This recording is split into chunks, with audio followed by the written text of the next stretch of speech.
Allohim bergan diniy dunyoviy ne'matlaringga shukronalar keltirib, ya Rabbal alamin ibodatlarimizda alad davom yurishligini nasib qilgin. Allohim ya Rabbi, yurtimizda Makka Madinaga ochilgan darvozasini yanada keng qilib qo'ygin. Qachonki mana shu bayting tomon talpinganimizda labbay Allohim deb takror kelishligimizni nasibi muyassar qilgin.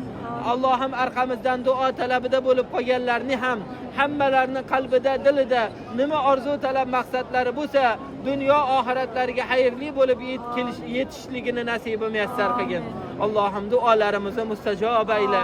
Jannating bilan siyla, jahannamingdan asra. Allohim mana oramizda hoji ota, hoji onalarimiz, keksalarimiz turishibdi. Allohim ya Rabbi, mana shu keksalarimizni duolarini ijobat qilgin. Shirda turib, bolalarini, nevaralarini haqlariga yig'lab duolar qilishyapti. Allohim shu onaizonlarni, otajonlarni duolarini qabul qilgin.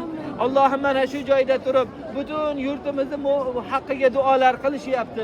Allohim duolarini ijobat qilgin. Allohim ularni mana shu joylarga yuborgan farzandlarini, jonlarini sog' qilgin. Allohim o'zing kasbkorlariga barakot bergin.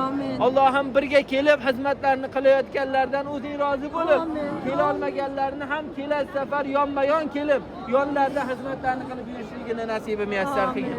Allohim oramizdagilarning yaqinlari orasida